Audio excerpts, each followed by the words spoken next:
know anymore. But y'all are gonna help me figure this out today. You see the title. Young Thug 2 hour interrogation leaks. Is this worse than Gunna? That is the specific question. Is it worse than what the whole world has been going at Gunna for years?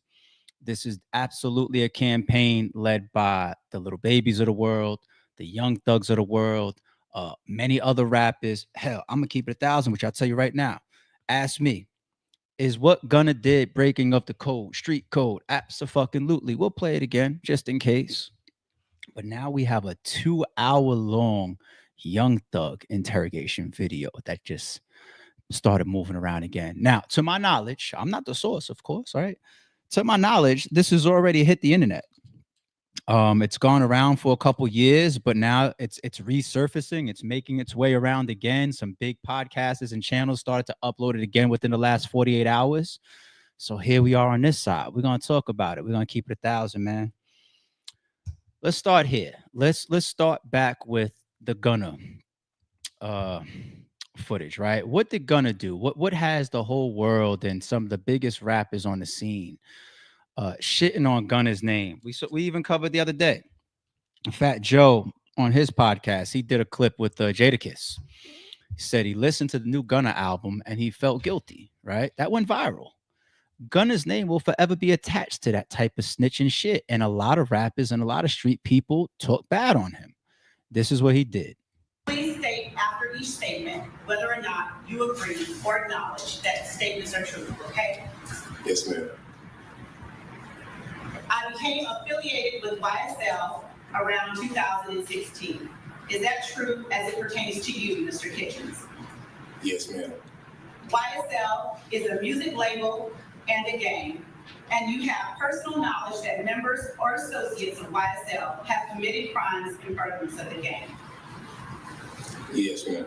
You were present when law enforcement officers stopped the vehicle in which you were present along with Jeffrey Williams, wherein hydrocodone, methamphetamines, and a firearm were recovered. These items did not belong to you.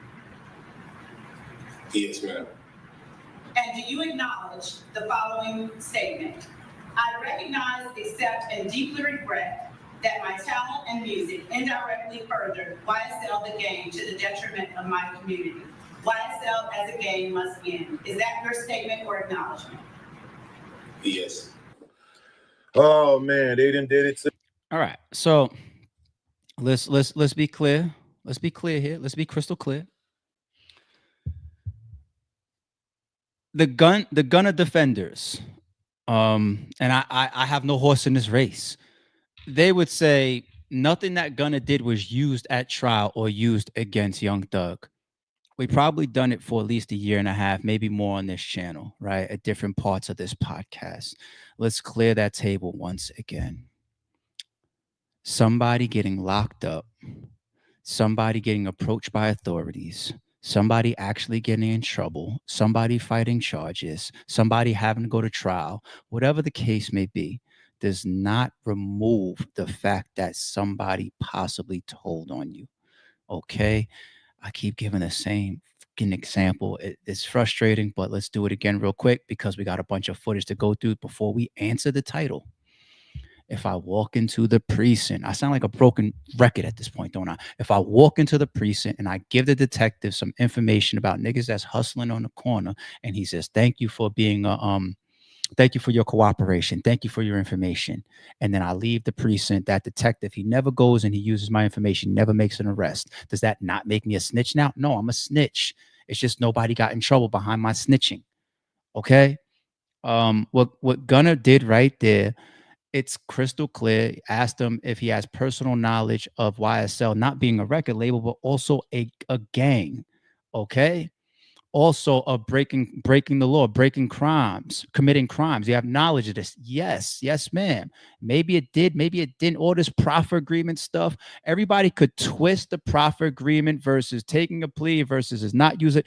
Y'all could twist that all y'all want. And the people that twist it and make it gray, those are the people that I would never want to do anything dirty with. I don't do anything dirty to begin with. I'm a tax-paying, law-abiding citizen. But if I was in that lifestyle, anybody that turns that gray, you never never stand next to. You never do anything that's sideways with. If you do any business with those people, make sure it's 100% on the up and up, because those are the great people. Based on what's in front of them, they may change. They're not sticking to a black and white rule, which is I either have to shut up or I can't say anything at all in relation to anything criminal. If I'm going to say anything at all, right, I have to like lie or divert. That's the rule. If I'm going to speak at all, John Gotti, are you a mob boss? He has this option. He has three options, right? He has, I'd like to speak to my lawyer. Or he has, I don't want to say nothing to you. Right to remain silent. That's two options right there. The third one is your crime family, or is your family a mafia faction? He has the opportunity to say, mafia? What's that? I don't even know what that is. Nobody's ever going to call him a snitch for that. So yes, you can talk if you're going to like 100% divert, but you also have a lot of people that's going to try to lie, divert, and slip up.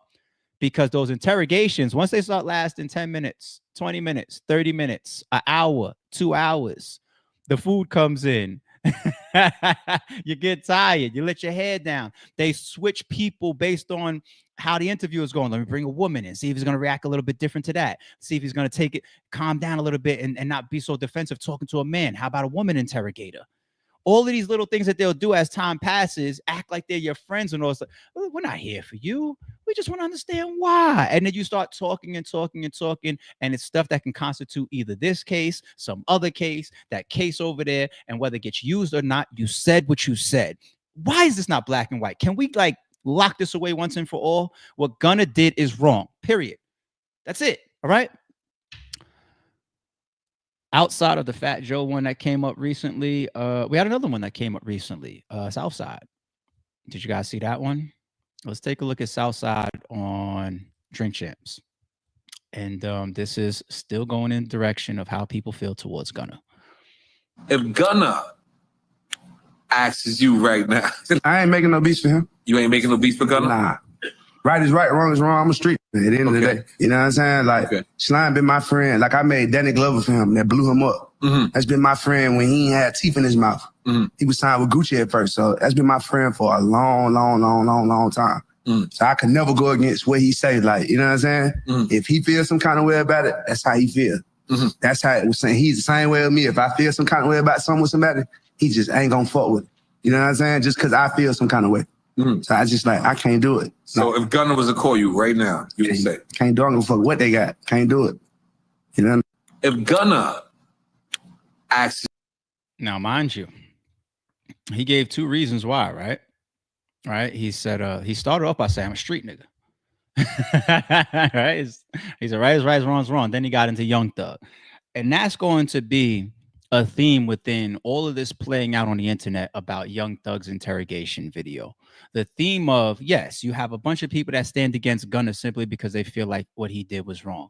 But then you're also going to have a lot of people that stand against Gunna simply because they ride with Young Thug. Young Thug has a fan base. Young Thug is out here having especially ever since he came home, he tweets things like, stop acting like we friends. I don't fuck with all of this. And he's been campaigning. Lil Baby too, right? They've been pretty much campaigning against Gunna to the point where people starting to think that they turned into haters. Like, yo, Gunna's winning. His albums are doing good. His music is good. His albums are selling. His shows are still packed. And y'all still going in that direction. Like, all right, people feel how they feel towards Gunna. How long you going to carry it publicly? Just feel how you feel. Leave it alone. But a lot of people still are inspired by Young Thug to feel that way. If let me before we get into the footage, let me say this last piece. How many people did we see on the internet say the only thing that could remove Gunna from that reputation is if Young Thug comes home and says Gunna is good? Remember how many people were saying that? I thought that was weird. Anyway, I feel like as a man, you should be able to see whether something to you is right or wrong. I don't give a fuck who the fuck is Young Thug. Young Thug comes home and says, hey, everybody, he didn't tell. Then I just got to ignore the video that came out. Shut the fuck up. But a lot of people did do that. That's the type of people that they are. Still reigns supreme that Thug is definitely responsible for a lot of the energy that Gunna gets. All right, now let's go to Young Thug's interrogation audio and footage that's going around. This 2-hour interview. As I understand it, this interrogation video or audio is from an arrest of when he got into it in the mall. I think he got into it with either a police officer or a security guard, maybe said some threats or something like that, got arrested for that. I'm going to say allegedly. I'm pretty sure that this is when they had him. Okay. This is not obviously when they had him for the whole YSL trial and all that. Right. But while they had him there for that mall situation, they started trying to, they know who he is. They know what YSL is at this point. People always think that the police are stupid and every time a charge comes about, that's when it starts. No, things could be going behind your back for years. All types of interrogations and whatnot. The police are going to arrest your ass. The regular beat walking police and shit that's out there in the cop cars and the cruises. When the detectives walk in, they got a whole different type of information and think they have a detective job. Things that they've been piecing together for months, weeks, years. And that's who comes in and sits down and starts to interview your ass. So when they had him there for that, detectives start asking him questions about seems the Lil Wayne, Wallow, Birdman, Young Thug, all that dynamic and beef, especially being that I think at this point, Lil Wayne's tour bus was shot up, right? So let's see. Do you have any reason, or do you know any reason why I would want to talk to you? Obviously, I'm from Cobb County. Why? Pause right there. Detective asked him, do you know any reason why I would want to talk to you? So this is obviously him bringing right to his face what I just said. Yeah. We just arrested you for terroristic threats in the Cumberland Mall. But do you know why I want to talk to you? Related to Cobb County? And let's see if Young Thug, this regular tactics. Let's see if he answers it for me, which puts me right on the road to be able to keep going down that line of questioning. Let's see how much he opens the door for me. It's just regular interrogation tactics. Why would you? Yeah, why I would want to talk to you. The models in club? Do what? No, relax, man, relax. We got something that's going on. It's something totally separate from what you got going on. We're not even here. There you go. Totally separate from what you got going on. I'm here for something else. Basically looking to talk to you about anything that we think you did wrong. You know what I'm saying? It's more just to get a feel and just get a background of everything that's going on. Does that make sense? What? What? I'm not here for you. You're not in trouble. What I'm about to talk to you about got nothing to do with you. I just got something else I want to see if you can help fill in the blanks for me with. Just if I get some background on something else that you may or may not have knowledge of. You can just help me out. You know, one hand wash the other. Then maybe if you help me out, you know, maybe I could talk to you about what you're really here for. I don't know. Turns into 2 hours though. Okay. Lives in ATL. Anyway, man, what I would like to do is just talk with you and just, like I said, get background of this whole shebang of just the whole history of what's going on. I'm sure you know what happened in Cobb County, right, with Pee Wee and all that crap. Oh, Roscoe. Yeah, Roscoe. Oh, yeah, with that Lil Wayne shit. Yeah. I'm sure you know what happened in Cobb County with Pee Wee. Young Thug is the first person to say 2 names right there. He says Roscoe, Lil Wayne. He didn't say, I don't know what the hell you're talking about. Cobb County, I have no clue. Not only is the door open, but you swung it open now. You mentioned 2 names while under interrogation. He hasn't even had his rights read to him yet, but he mentioned 2 names that the detective didn't even say. The detective said Pee Wee. Okay, let's keep going. Yeah. There's a lot of stories, I guess, that are out there. Who knows if they're freaking true or not? You know what I'm saying? But that's why we're here to kind of, you could disprove it. You know what I'm saying? Does that make sense to you? Disprove me, like, sort it. Yeah, just sort it all out for us. You know what I'm saying? Because I'm sure you've seen in the media, man, they blowing things out crazy, right? Media's just, they make their own story, right? Common tactics that he's using right there, the interrogator. I'm sure you've seen it. You know, you're guiding, you know, and you're actually making it seem friendly. But one clear thing that he's doing right there is he's trying to show Young Thug that we all know the air quotes internet rumors. And now here I go acting like I believe, like you probably believe, that a lot of that stuff is fake. You know what the internet does. But you could help me trash the rumors and give me a little bit more reality towards what was, because I know that that stuff is fake on mediatakeout.com and but how do we even get here? Why am I even acting like I know what the fuck you talk about in the first place? Even if my name is in it, I didn't read it, I don't know it, didn't see that website, didn't see that post, didn't watch that interview, didn't watch that blog. Sorry, Shoot podcast, never heard of them. I haven't even been on. I ain't even been able to been doing shows like. Because of that? Hip-hop lives Oh, in man, ATL. that A lot sucks. of shows. Like they got canceled, or like you can't even get bookings. Like, yeah, it's like, I don't know, like, I guess they don't know what the hell going on, like promoters, so they be like, they don't want to just put their money in. I got you. That's not good. Hell no. What? Here's the thing, man. I mean, still, once again, even though he inserted those two names, Rollo and Lil Wayne, and before anybody even said it in the room, but still be real though. Like, if I said that there's three options, let me practice what I preach. He still hasn't said anything yet that would make somebody else catch a charge.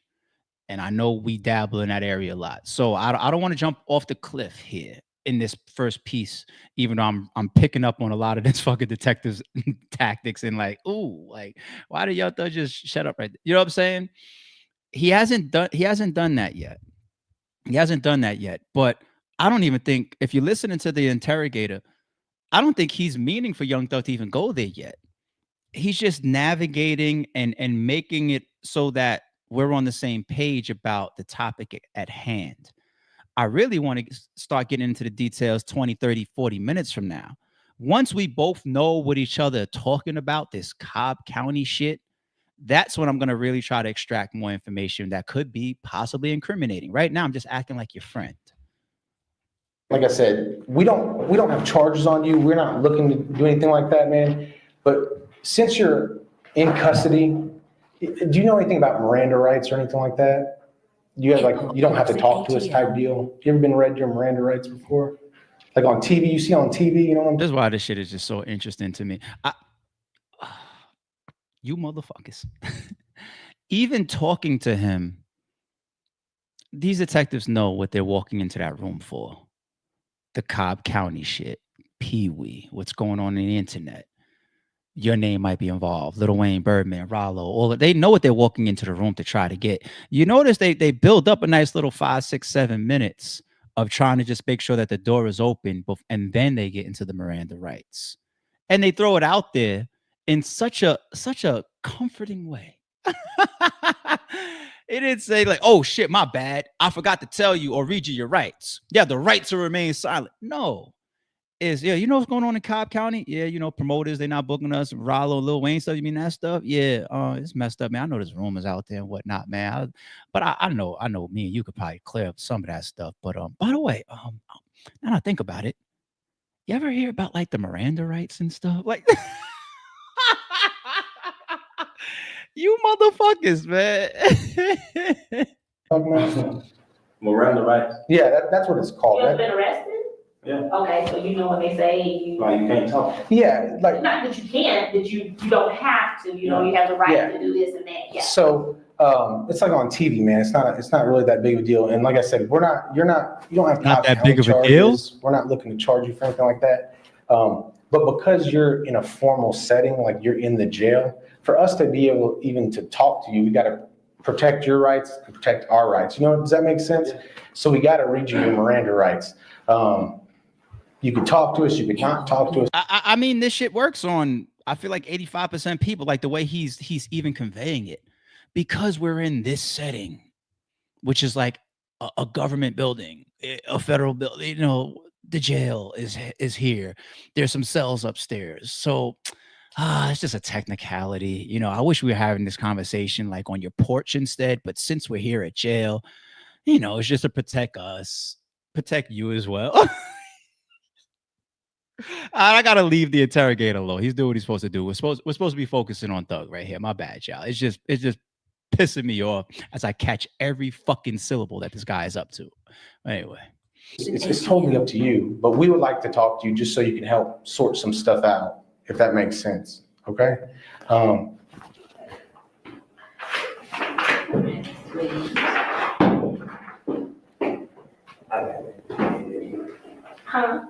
You been jilling me all day.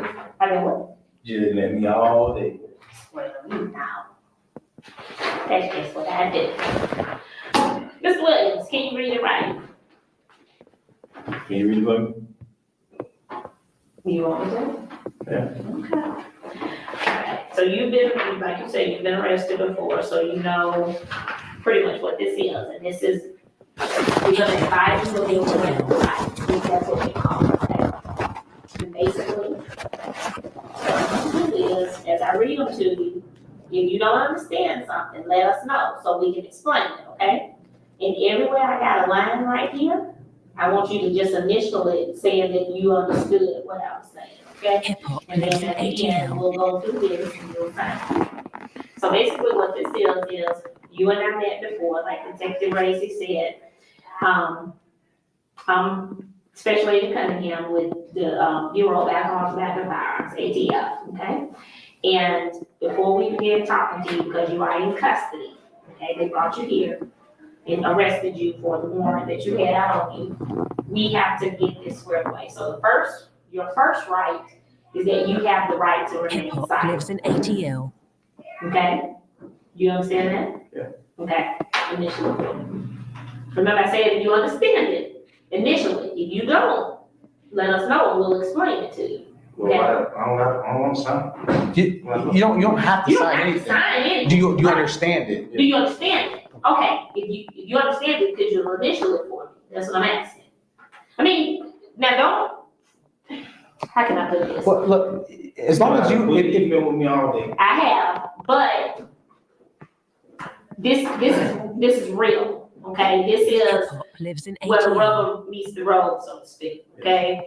And you know how when you, let's just say you're doing a show. Okay, so no more playing. We ain't playing.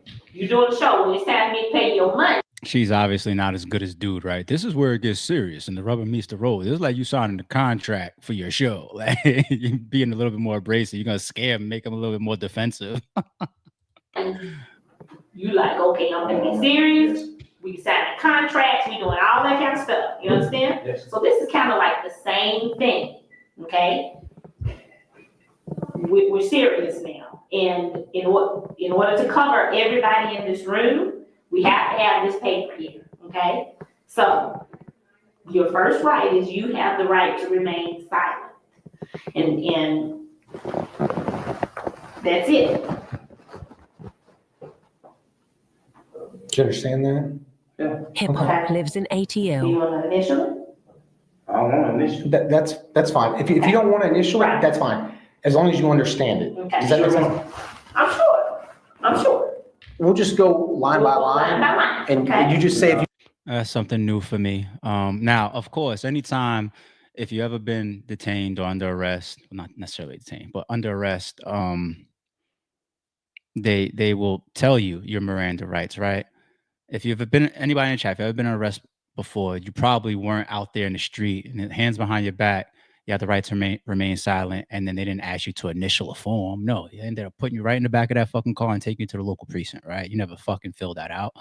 So for whatever reason, in this detective box, they have the form in front of them to signature or to initial these clauses in his Miranda rights. But obviously, by law, you don't have to initial it for them to still have it in play. Because the moment he says, yes, I understand, and he doesn't question it, or he doesn't say, I dispute it, or he doesn't say, yes, I understand it, I'd like my lawyer, I'd like to invoke that, the cops are in the clear, or the detectives or the questioning is in the clear to continue without a lawyer present, etc. So why even ask him to sign it? Is it like further stamping it? You know what I'm saying? Does that make it stronger in front of a judge? Like, why even ask him to sign something if it could stand just with the verbal, being that you're recording the audio in there? Interesting question. You understand it or Okay. not. You don't have to put Okay. pen to paper for nothing if you don't want to. Anything you say can be used against you in court. Yes. You understand? Yeah. Okay? You have the right to talk to a lawyer before we ask you any questions and to have a lawyer with you during questioning. You understand that? Yeah. Okay? If you cannot afford a lawyer, one will be appointed for you if you wish before any questioning begins. Okay? If you decide to answer any questions now without a lawyer present, you have the right to stop answering at any time. You understand that? Yeah. Okay. Now, would you do me a favor? only if you can. Could you read me this first sentence right here? Hip hop lives in ATL. Of my rights been court, it has been read to me. I understood these rights. At this time, I am willing to answer questions without a lawyer present. Made to me, no question before, and has been answered. That's if you are willing to talk to us. That's kind of what that's saying. Like, we haven't threatened you, we haven't hit you with a club, we haven't made any promises. But do you understand that? Yeah. Okay. Do you want to talk to us right now about? And like I said, I'm not trying to influence you one way or another. It's your choice if you want to talk to us or not. But do you just want to talk to us right now in this room without having to have like an attorney present? That's basically what that's saying.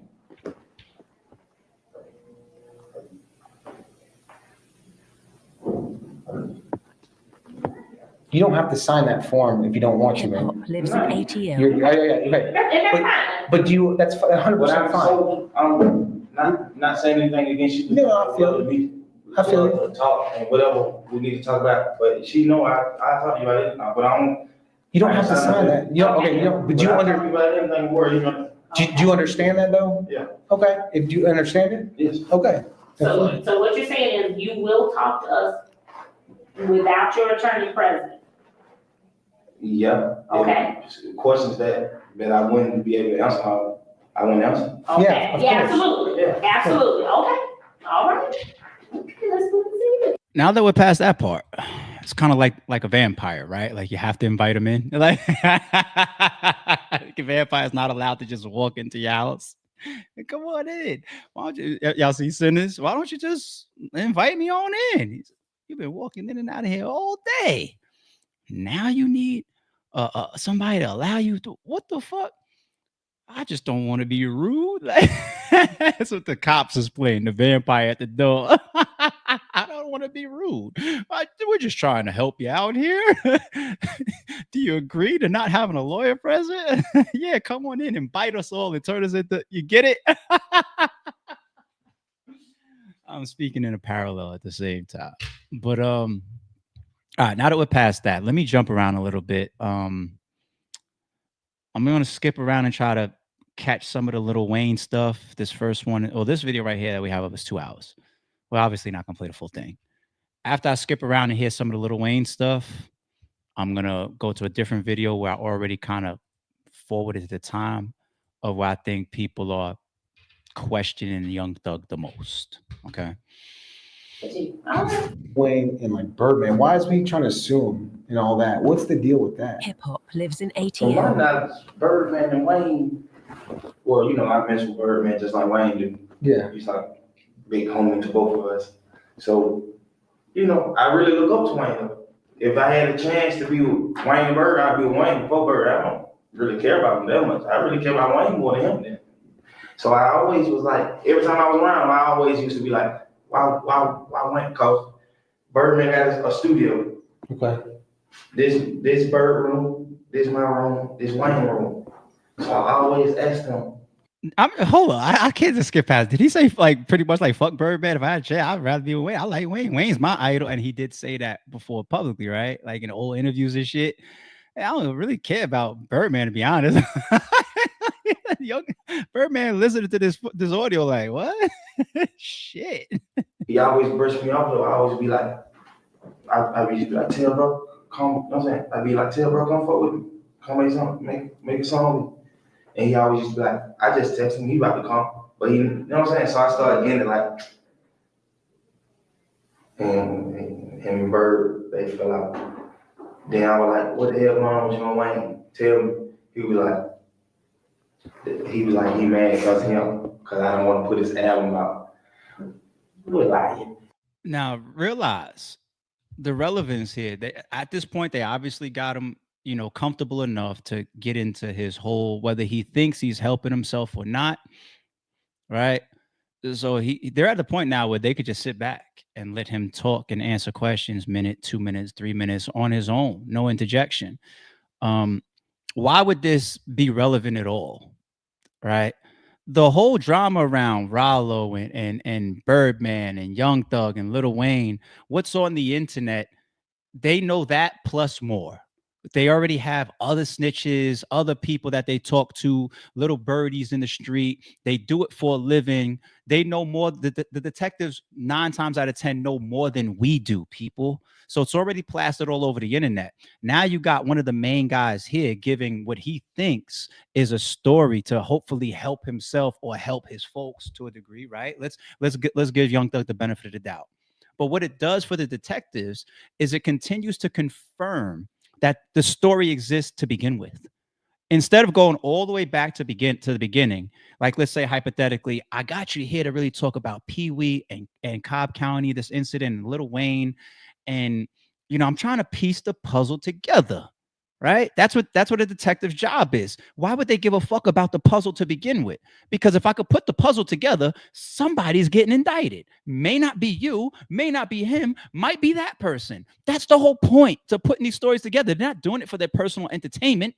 They want this information to possibly use for something else.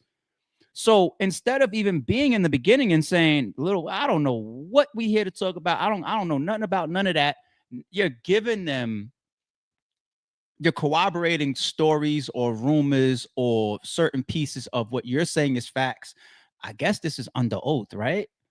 I guess I don't know. Perjury is only on the stand, I believe. I don't know if you could perjure yourself here, right? In an interrogation. But anyway, this whole thing is once again stamping that there is these people involved in whatever possibilities around an alleged crime, right? That they're investigating, or alleged issues or tension or drama. So all of this stuff could be relevant. It's just more pieces to the puzzle that they're using you to put in place right now. Now you take that how you want to take it. He was like, man, the nigga want me to put the damn album out, but I know if I put the album out, Hip hop lives in ATL. do what it's supposed to do because he had no buzz. I'm a fast forward after this. So ARP, once again, we're sitting here talking about tension amongst maybe Young Thug, Lil Wayne, and Baby, and maybe albums. Still, why would that be anything relevant to criminal, right? You're just continuing to create the story of what's going on behind different parties and why they might have differences. Having differences goes to that key word with the letter M, motive. The laws always want motive. This person died. We think ARP is involved, right? What would be his motive? Whether you can ask somebody else, whether you could ask me, whether you could ask my cousin, and they telling you like, hey man, he never wanted to get together to do an album together. Maybe ARP never took that well. Every time look what Young Thug just told him and said, he would ask Baby, hey, link me up with bro, Lil Wayne. He said, I'll text him, but he would text him, yo, he's coming, but he never would come. They're establishing motive. With all due respect, Serious Jones would explain that about him and Math, right? Because Math has said on interviews at times, like, he had the issues because Serious Jones, I believe, curved him when they were supposed to link up at a studio, right? So fast forward, what happens on that stage between Serious Jones and Math, you go back and you have motives there that are being established.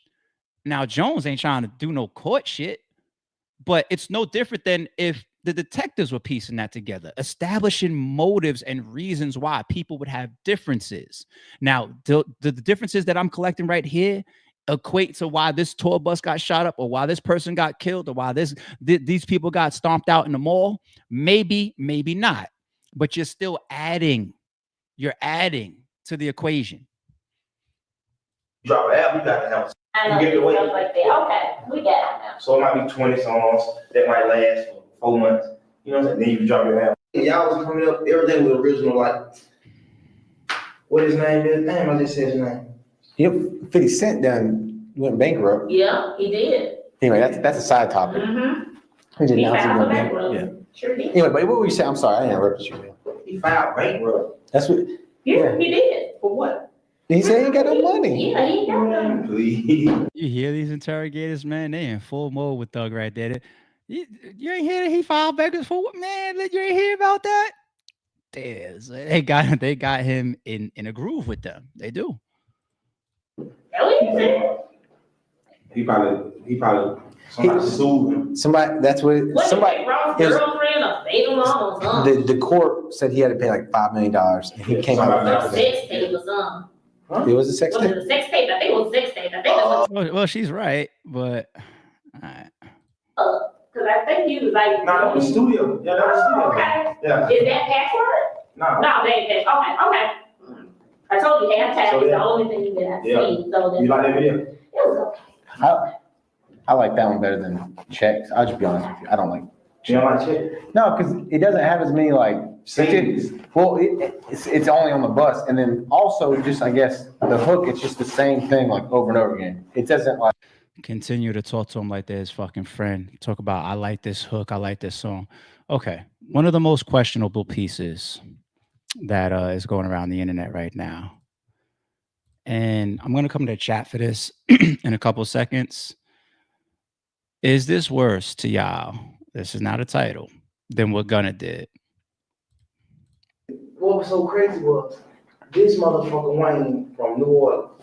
I'm from Atlanta. Mm-hmm. This nigga was in Atlanta and I was in New Orleans. I said, what the fuck? That was so weird. This nigga fucking, they done shot at this nigga to us. I don't know. Honestly, I don't know who the fuck did it. They said Roscoe, but I ain't finna. What the fuck is this, man? That's mayonnaise. Oh, mayonnaise. Let's go back for a second.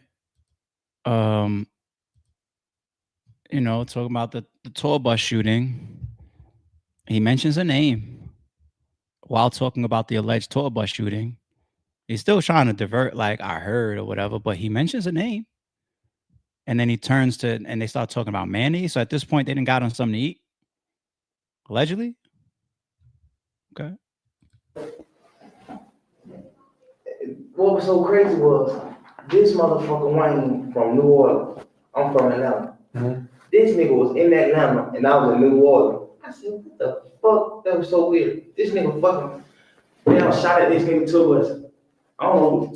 Honestly, I don't know who the fuck did it. They said Roscoe, but I ain't finna. What the fuck is this, man? Let's go back one more time. I say this respectfully.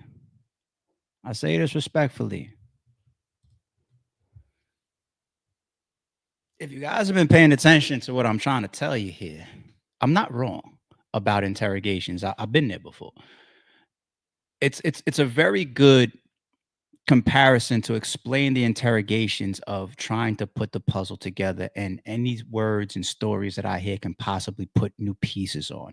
And the moment I can see enough of the picture, indictments might come, and now it's time for you to lawyer up and fight these charges. Okay. Well, Young Thug just said right there, it could have been false. He could have been wrong. It could have just been a rumor, right? But when you're talking about that, and he says, I don't know, maybe, and he says the name Roscoe. Is that what he said? Roscoe? What if the detectives never heard that name alongside this scenario?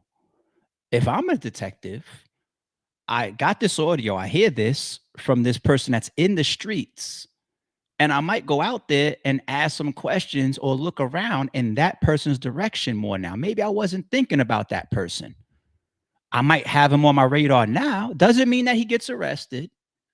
Doesn't mean that I get to the point where I could bring charges to him. But he said a name. How do y'all feel about that? Atlanta. Mm-hmm. This nigga was in Atlanta and I was in New Orleans. I said, what the fuck? That was so weird. This nigga fucking, Damn, shot at this nigga tour bus. I don't know. Honestly, I don't know who the fuck did it. They said Roscoe, but I don't wanna, I ain't finna. What the fuck is this, man? That's mayonnaise. Oh, mayonnaise. Hopefully mustard smell like honey. Oh, I mean mustard. That's what I mean. I'm sorry. Mayonnaise. I don't wanna block. I don't wanna like block out y'all case by saying Roscoe didn't do that. I don't fucking know. Yeah. This idiot did it, this idiot paying for it. If the idiot didn't do it, he gonna be fucking home. Yeah. But just knowing Roscoe, man, that man fucking scrub.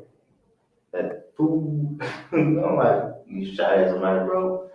But I don't fucking know, cause every day nigga broke a fucking ball. I don't know. I honestly don't know. Then when that nigga two got shot at, I was in New Orleans. Yeah. To go back a little bit. Did I hear that correctly? So it sounded like he said earlier, I don't know. I heard they said Roscoe. I don't know who they is.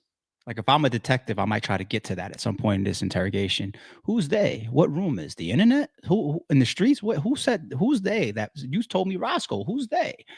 So I'm pretty sure that's what I heard on the audio, allegedly.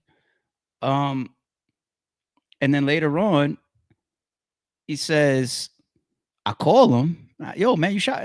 Nah, but then he's kind of alluding to allegedly, like it could, I don't know. He's kind of like he's known for, did he say he breaking the law? What did he say? What did he say?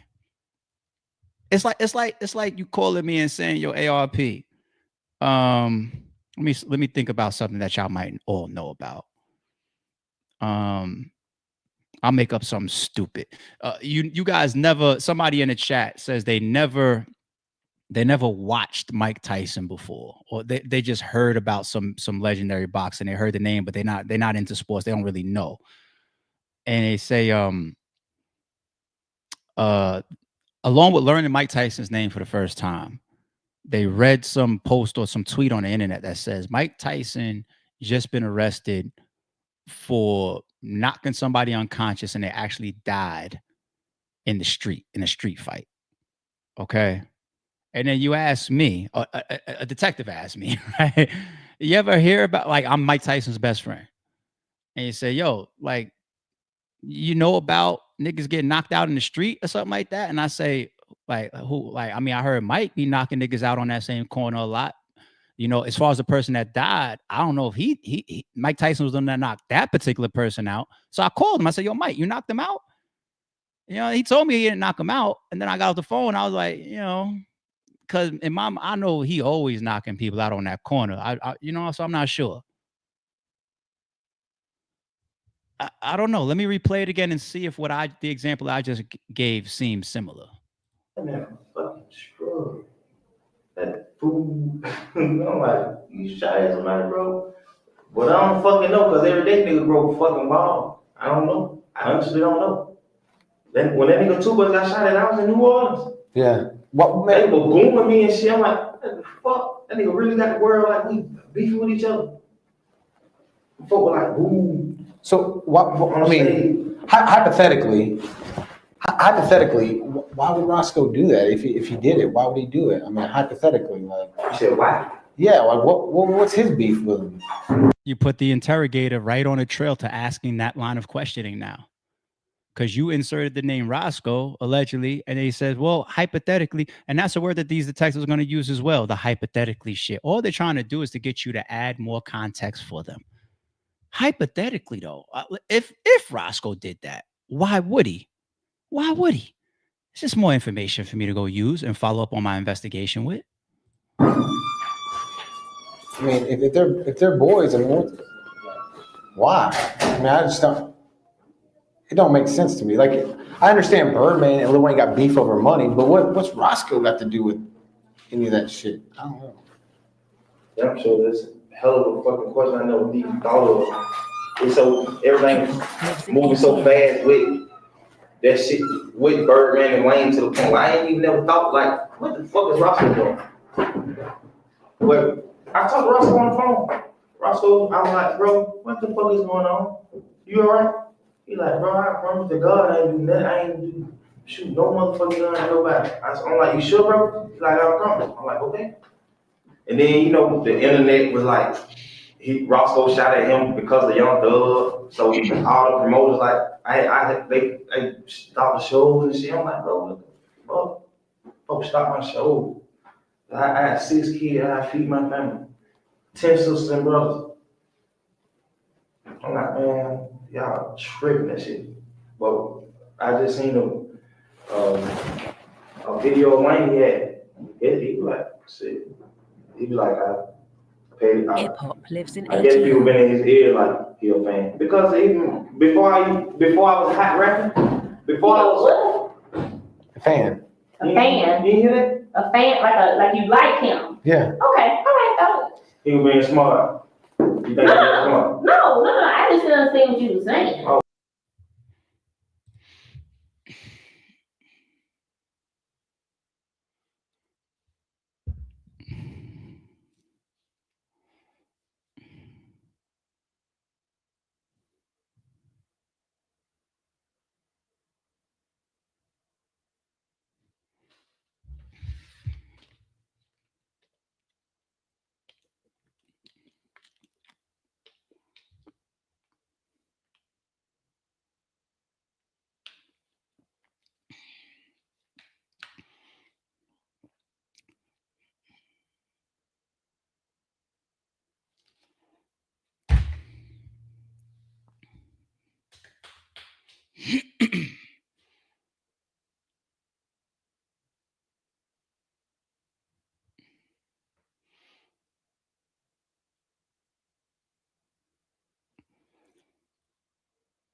If I'm just going to be honest with myself, I don't know how I could listen to that audio and tell myself that it's not worse than the Gunna shit. Now, if the Gunna shit came out on audio, like the video, it heightens it. Video always heightens things. Whether it was video or audio that came out on Gunna, we would still hear the yes, ma'am to those questions. Is YSL a gang? Do you have knowledge of them committing crimes? Was you in the car with only one other person that had these illegal things in the car and they were not yours? Right? It would have been this for me. It hits the same because I was like, oh, I got the clear that Gunna said that and did that. And whether it comes into trial or not, that is breaking of the code. That is wrong. You street niggas out there, like, where does the code start? For anybody that joined the stream before we first started, if I'm gonna answer my own question here, I gotta keep it real about myself. Like that's people say I'm a real nigga, I'm a real woman, I'm a real this, I'm a real that. Part of being real, the main ingredient starts with being honest with yourself first. If you can't look, if you look in the mirror and be like, yeah, I'm that, and you really a peon, you're not even honest with yourself. So how could you be honest with somebody else? Like, but anyway, I keep it 1,000. I've made a mistake in my past. I was diverting like the 3 options that I gave. And some people would say, like, yo, luckily you didn't trip yourself up. Thank God it didn't. You know what I'm saying? And if you join the stream late, let me go over those 3 options that you have. Okay. Option number 1. I have the right to remain silent. I ain't saying shit to you. Option number 2. I want my lawyer, right? We can have this conversation, but I want my lawyer present as per my Miranda right. Option number 3. People waive both of those rights and they try to help themselves under the impression, they're telling themselves, I'm going to either divert, I'm going to lie to you. And I gave the example when we started the stream of like a John Gotti. Okay. John Gotti has answered these questions before, whether it was a detective walking up on him in the bathroom, walking up on him in the street, under arrest, whatever, at the restaurant. He's been approached by authorities 1,000,000 times. And he's a very charismatic guy. So you walk up on John Gotti and say, are you the boss of the new crime family? John Gotti gives an answer. He doesn't say, I waive my right to remain silent. He doesn't say, I need a lawyer present. He might give you an answer, but he might be diverting or lying. He might say, mafia, I don't even know what that is. I don't know. Me, boss? I'm the boss of my family. He's answering, he's talking, but he's lying. You know what I'm saying? I did same shit. Same shit. Yo, where boom, boom, boom, boom. I know where it come from. That person it came from all the way in India. Well, do you have a name or a phone number or address in India? Nah, I lost it. You know what I'm saying? Like, that's definitely not telling, but you're allowing yourself to answer. Okay. Now, if you sit there for 2 hours, like I know somebody very, very closely that I see in a lot of mirrors, right? That interview ended in like 2 minutes. It's like, no, he's willing to say something to me, but he's not going to give me what I want at all. And I see what he's doing. I might even realize that he's lying. So fuck it. I'm out of here. All right. Well, I have a good day. Fuck you. Take his ass back to his cell. All right. And then that all comes out in court. It is what it is. And the judge gives you what he gives you. Maybe you got a good lawyer and you beat it based on technicalities because of an illegal stop. Shout out, what up? You know, well, not an illegal stop, but illegal pull you out your cars and shit. You know what I'm saying? You don't have a warrant to just flip somebody's car for no reason if you pulled them over for a driving infraction and they gave you your license, registration, and insurance. Ain't that right? You crooked ass Staten Island police. But I'm a law-abiding citizen, taxpaying citizen. I don't know nothing about that life. I ain't never been. Listen, I'm just saying, I understand when people attempt to lie. I do understand that. But to allow yourself to be interrogated for 10, 20, 30, 40, 50 minutes, giving stories, backstories, actually saying names that are relevant, that are possibly included in the shit. If you sit there and like, let me give you another one. The Dark Low thing. Okay, Dark Low, I love his music, but Leek Moss is not wrong for having an issue with Dark Low's interrogation. He sat there for like an hour, and there's really names that are included. They asked him about Taz. Taz came up. I think AR Ab's name came up. Like, these are the real people. Like, if you're gonna sit there and you're gonna lie, right? The real name should never come up. You should never say a name that has anything to do with nothing. Lil Wayne, I don't want to hear Lil Wayne's name. I don't want to hear Roscoe. I don't want to hear Birdman. I want to say, yo, I want to hear your ARP. So where did you get, or who's involved in that? And I'll be like, I never met the guy, but it was some guy named Kevin that sent me a text message. You have a phone number or email, a description on the guy? Never met him. Don't know what he looks like. Do you hang out with any Kevins? No. Where's he from? I'm making it up. Like some Kevin, I don't even hang out with no Kevins. Like, I don't know no Kevins. I'm just making it up. You know what I'm saying? Go chase that piece of the puzzle down. Kevin, I know it's really Big Cannon. You know what I'm saying? Big Cannon ain't into nothing, but I know it's really my homie Big Cannon. But I'm telling you, Kevin from India, not Big Cannon from Chicago, that they could say like, oh, we really have footage and stories of them together. So it's different. And if you're going to sit there and allow yourself to be questioned for hours, relevant things to this investigation are obviously going to come out. And then you got to ask yourself, like, this is how people that'll be consistent with street code would react to that Young Thug interview. Shout out to the Gladiator. Somebody I fuck with heavy, listen to all his music. And I believe him. I believe he's always been a sturdy, solid guy. When I say Gladiator, I'm talking about Al Bial. All right. This was his reaction to even having a dead body in his living room. Shooting somebody who broke in your house and the cops show up, this dude dead as shit. And I tell the cops he was breaking in my house, I shot him. That's snitching? It's cooperating, bro. So how do you handle a situation like that, though? What you mean? A street, like how does a street handle a situation where breaking in your crib, you boom them, I'm gonna tell you call right the now, cops? that's how real I am. You let the lawyer handle it. Don't say shit. Don't say shit. That's how you handle it. You mean ain't nothing else to talk about? It's like, I bet they asking you, nah, hold on. What you mean? You asking me these questions? Let me call my lawyer. Your lawyer gonna know how to handle that situation. My client don't want to talk. Such as it's a man dead on my floor. They don't even know what happened. It's a man dead on my floor. Ring cameras. But now the lawyer's gonna explain all of that to you, like, oh yeah, that came, he broke in this man's house, he was trying to rob him, boom, boom, boom. Now you got your case. But once you start talking and cooperating, it goes out the window. Right. Listen to me. Right. You got the right to remain silent. Anything you say will be used against you. I'm talking to you for. Shooting somebody who broke in your house and the cops show up. Point being, there are a lot of people, if you stand by that word right there, the Albials of the world and anybody else that agrees with that right there, if you stand by that, there's going to be a bunch of people in the world that have an issue with this audio that's going around. So I'll leave it there. Let's go to Snoop. What do we got for Snoop Dogg right now? Is this real controversy? Is this bad? Is this the baby level? I haven't heard it like that. Because once the Elton Johns of the world start coming out and speaking down on you and the whole community comes out, you got problems, right?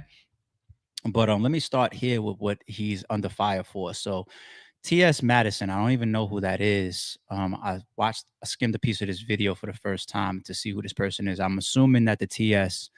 might stand for transsexual, okay? But T.S. Madison, Snoop seems homophobic. Educate your grandkids. Why is somebody having this video and going at him about that? And why is this making buzz in the LGBTQ community? So this is what Snoop Dogg said on talking about going to see a movie, a cartoon, an animated movie at that, with his grandchildren, which is all relevant. And I believe there was like a gay couple or something in the movie. So let's check out what he said. I took my grandson to see what was the movie with Buzz Lightyear? Toy Story? Not that one, but the new Buzz. The Lightyear. I think it's called Lightyear. With Keke Palmer's in that movie. Okay. She plays like the daughter. So we watching it, and the lady, which is Kiki's mama, they move on into the space years. They move down the line. They're like, man, she had a baby with a woman. Well, my grandson in the middle of the movie like, Papa Snoop, how she have a baby with a woman? She a woman. Oh, shit. I didn't come in for this shit. I just came to watch the goddamn movie. Hey, man, watch the movie. They just said she had a baby. They both women. How did she have a baby? Shh. The movie ain't over with. So it's like, it fucked me. I'm scared to go to the movies now. Like, y'all throwing me in the middle of shit that I don't have an answer for. Okay. Now I just noticed while watching that they was playing The Murder Was the Case, that they gave me instrumental in the background. Shout out to Snoop. All right. So now let's go to T.S. Madison's response to that. Let me come back on the let me come on the bigger screen. Let's see what this person. Oh, I mean, no disrespect. I said she. I don't know how to. If TS stands for transsexual, I don't want to make no mistake. He or she, or the proper pronoun. Respectfully, I'm not sure what to say. Okay, respectfully. What say you about this? Well, I have questions, and I wrote a few of them down. Snoop Dogg has historically been an advocate against censoring, and his fame is based off expression. So my question is, Snoop, you have music videos with women dancing and kissing other women, dancing naked. So why is displaying lesbian behavior in your music videos appropriate, and you are afraid to answer the questions from your grandchildren? So wait a minute. There's an answer to that, which is that the videos that he does for his music videos for adults, they're not like. I think he would say that they're not for kids. Music videos aren't for kids. I know that would be the setting, and that would be the but as a person who understands how kids work, kids see everything. Kids see everything. They see music videos. They hear lyrics. They hear these things. But TS, that's where parenting comes in, right? I mean, you're right. Kids, if you just let them, they can see everything. But I'm glad you said that's where parenting comes in, because as a parent, you should also explain to your children that other things exist in the world outside of what you have deemed normal in your own home. Let me ask you something, because I'm gay, and I get the points you're making. But where have I been? I swear on my life, I never knew that. I never knew that. Shout out to him. I never knew that. Hold on, let me catch my thought. Caught me off guard. So let me be mature. That is dope because now him weighing in on topics like, I swear to God, I didn't know that. So him weighing in on certain topics is actually a good thing because he has a whole different perspective and lifestyle to constitute this. I did not know that. Yeah, I swear. I swear. I swear. Am I the only one? I mean, you know what? You know what just happened to me? Way to Wavy. You know how you could you might could you don't categorize somebody as like whatever preference or sexuality, right? But the moment it gets confirmed, then you see it. It's just like okay, because people have certain things where you might, but you still not. You know, I'm going with that. Yeah, I mean, like, I never knew. But I don't mean that that's a problem. It's not a problem for me. I'm just saying it's dope to know that now because if he's on topics like this, yeah, I ain't the only one, huh? Wow, I didn't know that. Okay, all right. Same time, you know, maybe at a certain age you do bring things up, but at ages that are earlier than that, kids that are younger, a parent can say, I'm not ready to talk to them about it yet. I mean, that doesn't make them homophobic if they say, I don't want to talk to them about all this until a certain age. Adds another layer to this answer that I didn't know was going to happen in my stream here, that he's answering kind of on the side of Snoop and he's gay. I didn't know that. That's dope. All right, let's go. It's rooted in a bit of homophobia. Is it? Is it? Is it? It is rooted because It can be. It certainly can be, but I don't know if it is in Snoop's case. But you also you're never afraid to talk to your kids about having a little boyfriend or a little girlfriend at a certain age. I know that we've been conditioned to be able to like understand heteronormative activity. We've been conditioned to that because that's all we see. Because it's a new word for me. We've always, as queer people, been pushed to the side and swept under. So it is time for us to have these uncomfortable conversations. Maybe not at 4. Maybe Papa will explain that to you in a year or so. Just watch the movie. I gotta say, I've been around a long time, and for a long time I have not felt pushed to the side and pushed away.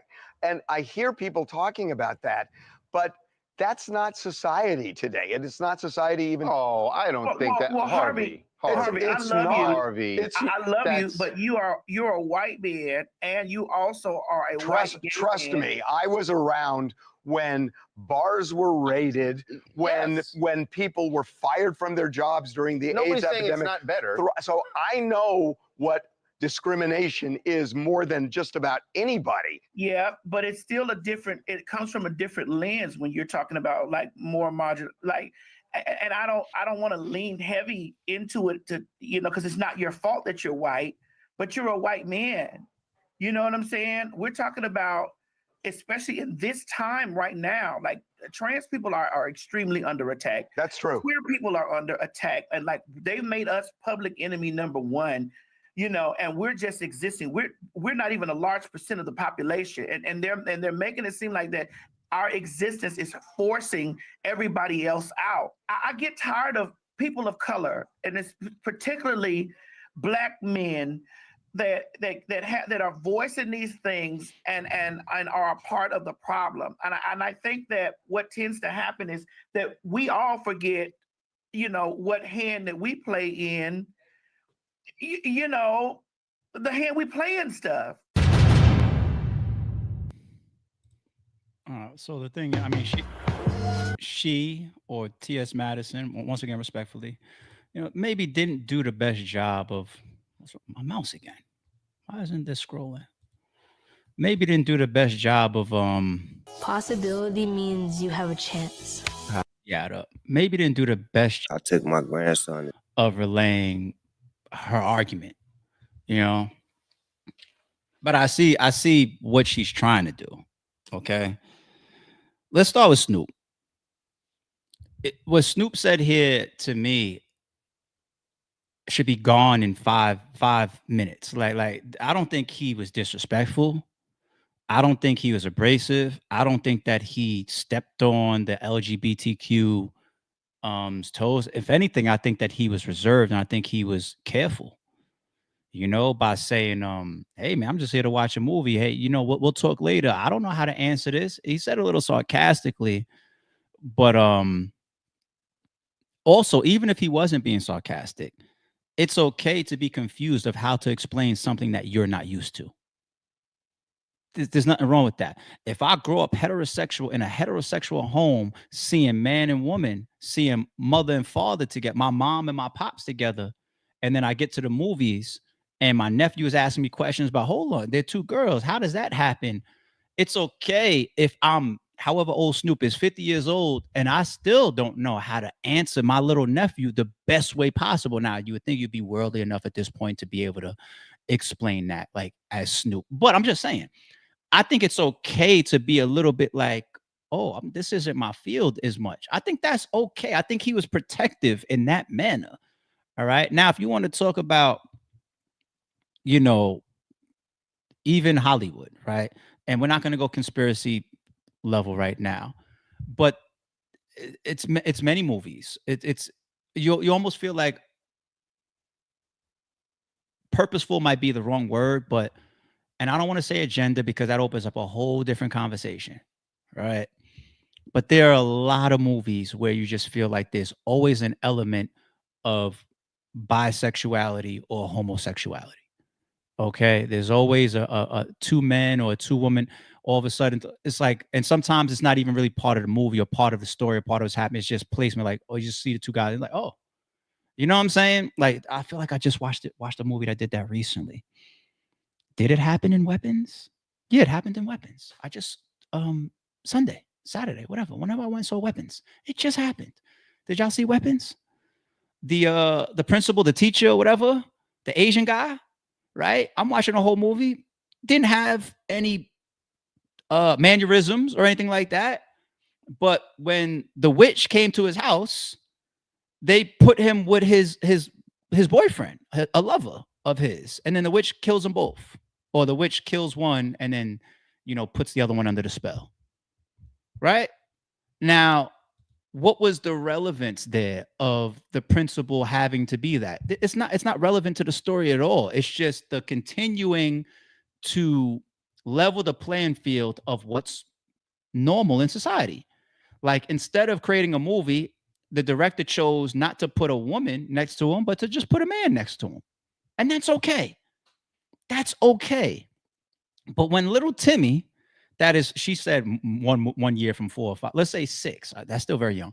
But little Timmy, that's 6 years old, watching a cartoon, an animated movie, asked me the question, hold on, they have a daughter and it's 2 girls and I don't understand. Right? Snoop is well within his right to be a little confused of how to convey that to this 6-year-old. He may not have even been knowing that, that depiction and that type of question was going to happen in a cartoon or animated movie. And it's not a bad thing. It is very normal in today's society. I feel like every movie shows it, right? But here's the only issue that I take. And I'm not going at nobody, right? The only issue that I take is that as society has continued to protect and embrace people's sexual preference past heterosexuality, like Harvey was saying, he was there during the times where there was, gay bashing, and when AIDS was an epidemic and everybody was pointing their fingers at the gay, you know what I'm saying? He lived through that. The LGBTQ community absolutely did suffer a lot of discrimination out in the streets, out in the world. I don't like when it gets compared to slavery. That's just my opinion. But that's a whole nother story I ain't get into right now. That gets real sensitive. But ever since the continued society adapting, enforcing, protecting, pushing, normalizing a person's sexual preference outside of heterosexuality, which is totally fine with me and everybody else, it almost has villainized people for protecting heterosexuality or for standing up for heterosexuality. That's something that I struggle with in today. You know what I'm saying? It's like, if I say I have a 3-year-old boy and a 3-year-old daughter, I give only toys that are the color blue and like manly things like G.I. Joes and stuff to the boy. And I give only toys that are colored pink and like dolls and Barbies and stuff to the girl. The 3-year-old wants to hula hoop with his sister at the age 4. I say no. He wants to double dutch with his sister. I say no. She wants to box with her brother. I say no. Right? This is just a hypothetical. If I raise my son and my daughter like that, and that's my preference, and what I'm doing is I'm guiding a boy into a heterosexual preference and a girl into a heterosexual preference, so to speak, right? With different teachings and learnings and whatnot. And if I say, I'm watching this same animated movie as Snoop, and my now they're 5. They're both 5, my boy and my girl. And there's 2 girls on screen and they're kissing and they're raising a daughter. If I happen to tell my son or my daughter, that isn't what that's not the type of relationship we have in our home. I'm not saying it's wrong to the kids. I'm not saying it's bad. I'm not bashing it. I'm not attacking it. I'm just saying I'm raising you guys to be this way. So my little daughter, little Keisha, that's 5, I'm telling you, you're going to have a boyfriend one day. And my 5-year-old little Timmy, I'm telling him, you're going to have a girlfriend one day. Right? Just like you see with mommy and daddy or how we created you. I don't like that society then would villainize that person, because I feel like it's all similar to protecting somebody's culture, nationality, religion, and sexual preference. Because the LGBTQ community has become so protected, so embraced, and so pushed, and so all of those things, that somewhere along the line, the heterosexual preference can be villainized too easily. Now, there are things that you could say that is counterproductive towards that movement that I would say, oh, you might get in trouble for that, or maybe you shouldn't do that. You know what I'm saying? But at what point can't you practice what you want to practice in your home? Technically, it's not my right to walk up in Kevin's home and say, stop teaching them children that only pure Aryan white blood should be in America. I can't do that. I can't walk up in there with my gun and say, oh, KK members, deaf to y'all. I can't do that. You saw that Ozark shit that we covered. They building their own community up there. What was my take? I said, if they're gonna be up there, at least they don't got the mask on. I know who they are.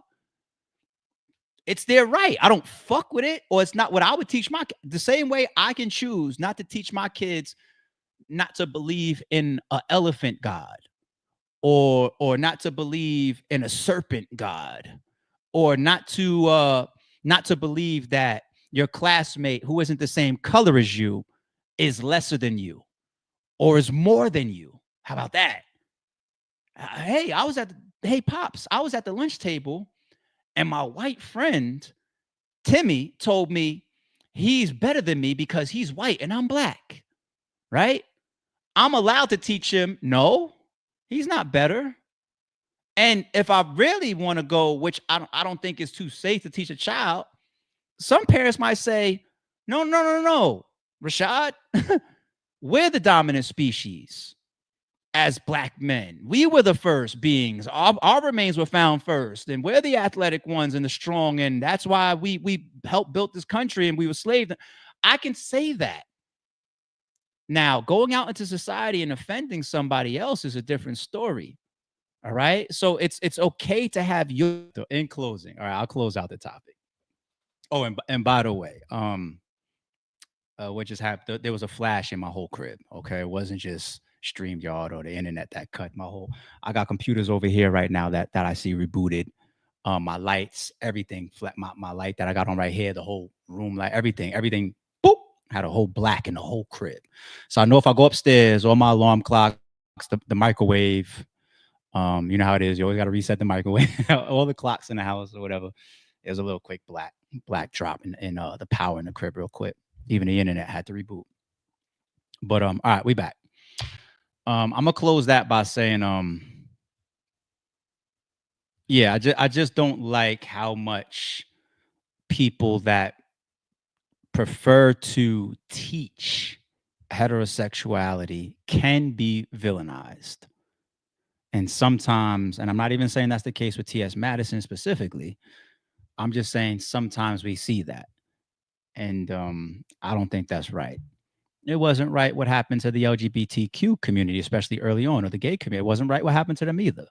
But in the process of balancing out, equal rights across people's preferences, cultures, religions, in the process of doing that, we don't need to attack one for having their own beliefs, unless it's affecting other people. Let me add that last piece. Like, if you out here and you on your KKK shit and you possibly might have something happen to my son out in the street because of your, fuck you. You know what I'm saying? If you're a gay person and you're gonna heterosexual bash, and you might hit one of my friends over the head when they're out in the bar because they walked into a gay bar in accident with a woman and you hit them over the head. Nah, you know what I'm saying? If it's gonna affect somebody else, I don't fuck with it. You know what I mean? So I think if you're the Snoops of the world, anybody, one thing that we got to continue to be careful of is you have the right to steer your children and to teach your children in any direction that you choose. But you should be careful to not offend other people's decisions or choices in the process. So if I want to leave that movie theater and tell Lil Timmy and Rakisha, yes, we did see the two women in the movie and they had a daughter, but two women can't create a child unless there's insemination, artificial insemination or whatever, right? If I want to teach that to my children, and then if I also want to say, you guys are going to have, my son, you're going to have a girlfriend, and my daughter, you're going to have a boyfriend, but never look down when you see two women together, I have the right to do that. You know what I'm saying? And I don't think I'm hurting anybody by doing that. All right. That was the T.S. Madison and Snoop thing. We got Tyreek Hill in the thumbnail. So let's go over to Tyreek Hill for a second. It's like, damn, dog. Like, we just spoke about this for was it gonna be Travis? Because they've been only married for like 7 days or some shit. We saw those rumors going around that Shorty just took him for half of his NFL deal. But anyway, Tyreek Hill. This says Tyreek Hill hit with costly divorce update as ex-wife Keita Vaccaro intensifies legal battle. So I'm going to skip down to the actual numbers here. Divorce battle takes financial toll on Dolphins wide receiver Tyreek Hill. Reports reveal that Hill is currently paying between $20,000 and $50,000 every month to support Vaccaro, in addition to a $500,000 lump sum for personal expenses and legal fees. The wideout has also been ordered to pay $457.5 thousand towards her attorneys, plus $100,000 in allowance. Beyond that, Vaccaro will continue living in their $5.5 million Miami condo, with Hill covering the mortgage, utilities, insurance, internet, and healthcare costs for her and their daughter, Capri. Holy shit. Holy shit. They were married for how long? it said like an amount of months, like just over a year or something, like less than a year, was it? In any event, this is why people are so scared of them fucking court systems and how much it leans towards the woman as it pertains to divorce. And a lot of people are scared to even get married because of this, right? Seems like a lot. Now, one thing that came to mind is how long they were together, because when we covered Travis Hunter's situation, alleged situation, I brought it up and I said, in that state, if they're together for 4 months, married for 4 months, can you really be entitled to half? And in that state that we revealed, said no. But there are factors that come into play. For example, what's the reason behind the divorce? If things like infidelity or abuse allegedly are a part of the divorce, it definitely swings the pendulum a great deal towards the woman's side. If it's just, hey, we grew apart and she doesn't love me anymore and I don't love her anymore, and that's it, we're just going separate ways, it didn't work out, we're different people, when we didn't try living together before we jumped the broom, made a mistake, then at least in Travis Hunter's state that we broke down, things that are developed before the marriage can stay. Like if that mortgage is under your name and you had that crib before her, it can stay. That business that you launched before her, it can stay. That money that you develop. And what does get split is marital funds, funds that were built together, which is cool. It makes sense, right? But to feel like, damn, I'm the one that's worth 50 million. She doesn't even work, or I had this mansion before her and she moved in with me and now I'm losing it. There are stipulations. So when we look at Tyreek Hill, what came to mind when I was just like, damn, that's a lot in their divorce. I remember some of the past shit with them.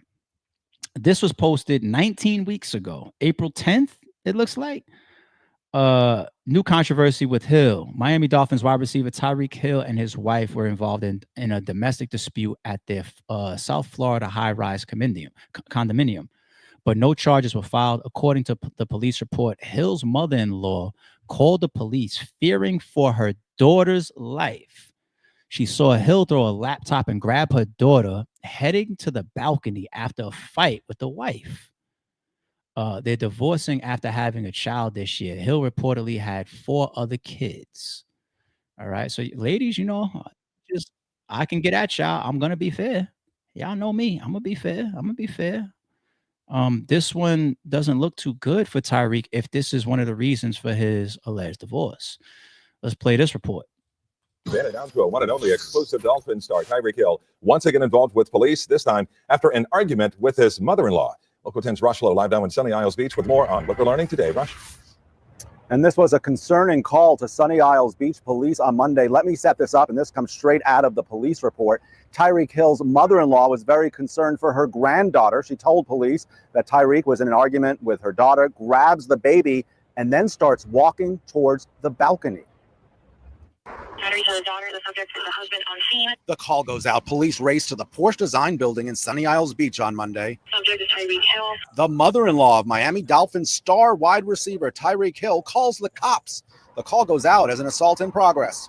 Subject black male wearing a white tank top. When police get there, they make contact with Hill, his wife Keita Hill, and their child. I'm ready for it. They also speak to Tyreek's mother-in-law, Alicia Vaccaro. Let's get right to the police report. Quote, Vaccaro stated that Tyreek is very aggressive and impulsive, and that he has anger issues, and she is afraid for her daughter. And when she saw Tyreek arguing and throwing her daughter's computer to the floor, and later grabbing her granddaughter and start walking with her in his arms towards the balcony of their 35th floor residence, she called the police. Get up, get up! Hill has made headlines for off-the-field incidents. Remember last September when he was pulled over by Miami-Dade officers outside Hard Rock Stadium on game day? Those traffic citations were eventually dropped. So I ain't gonna go about that. That's a different scenario. I ain't gonna do that to the man. But a good lawyer is gonna bring all that into play. A good divorce lawyer, which is why it's so much in them fees that he's ordered to pay for the attorney fees. It's a lot of money. She went high-powered. She got him to pay for it. Now got that judgment. Even if the lawyer took it pro bono, not pro bono, but took it on the back end, like, no, we're gonna win this, and then I'll get the money later, whether she had it or not. God knows what type of money she had access to. You just don't know. But any divorce lawyer is gonna use that. You know, this incident that had a police report to it.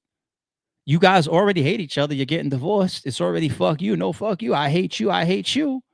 So now when we get into this divorce court, and it might not even be something that really was a big deal at that time. You might be looking at her like, yo, you bringing that?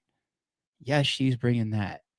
There's a police incident actually filed on it, right? Of you and a domestic dispute and throwing things and possibly taking it to the balcony and all that. She's going to bring that. And now when you talk about this divorce and the splitting of assets and whatnot, if the domestic stuff, if she's there pleading her case, why are you divorcing him? Because he's abusive, he's violent, he's impulsive, and he's aggressive. It's a whole different ballgame towards, or rather than, we're just splitting because we want to go different directions now. Different ballgame. That's where we start hearing about these guys losing what he's losing, or half his assets, or the crib that she didn't pay for, or all the cars that he bought. That's when. So if you're ever going to get divorced, fellas, then make sure it ain't because you were cheating or you were hitting on her. All right. Y'all see Raja Jackson still in the thumbnail, right? I just wanted to go to some of the reactions from the MMA community and the fighting community, how some people are looking at this scenario. The violent incident involving Raja Jackson has prompted widespread reaction throughout the MMA community.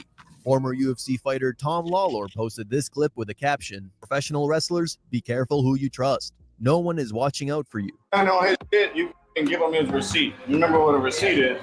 Give him that receipt, don't tag his. If you got a problem with it, I'll run out there.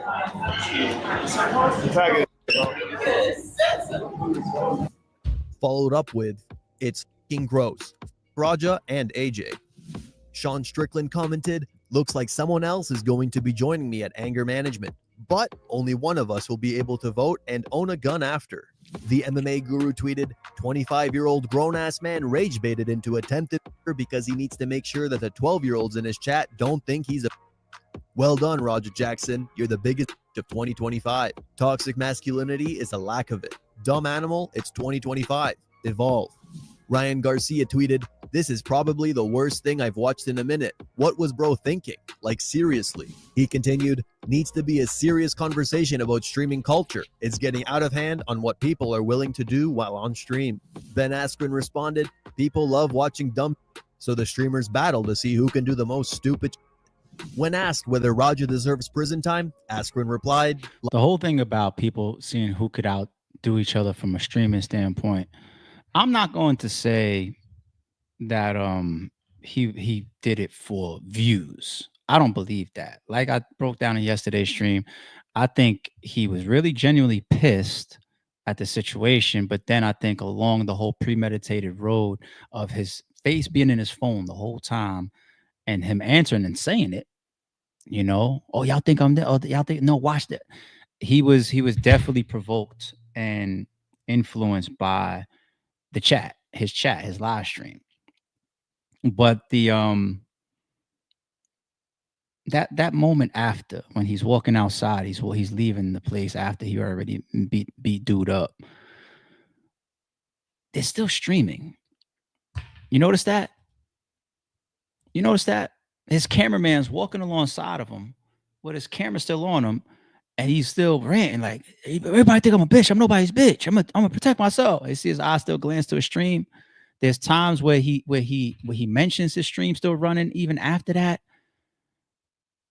And even the attack itself, you know, obviously premeditated, but the person that was recording that was with him, allegedly the Filipino guy that was next to him, that's with him, the cameraman, camera never budged. During the attack, camera never budged. His stream never budged. When people jumped in to break it up, and there was 4 or 5 people jumping on him in the corner, his cameraman never budged. Never put down the camera to say, "Oh shit." His plan was to beat up this guy or hit this guy for real and then get out of there and walk away. There's 4 people jumping on him right now. He elected to just keep recording while they had him hemmed up in the corner. During his walkout, everything. Never skipped a beat. If you're my cameraman and I'm the face and I'm the streamer and all that type of stuff, and even if I'm enraged, you probably will know when to put that camera down. Like, oh, ARP pissed. Like, oh, there's some real shit going on. You'll put that camera, or you should definitely know when to help me. I'm getting jumped in here. There's 4 people that's jumping on me right now. Or I'm gonna fucking tell you, yo, it's up right now. No camera right now. All right, we got what I thought. I thought it was gonna be a little bit different. I thought I was gonna hit him once or twice. Somebody's gonna pull me off or whatever. You got that? Cut it now. Cut it now. The whole time. He never told the other guy to stop streaming. Well, he's taking phone calls, private phone calls. The aftermath, the blood on the shirt, everything. He never told the cameraman to stop, and the cameraman never flinched neither. Both of them. That's a big thing to look at. That's a big thing to look at.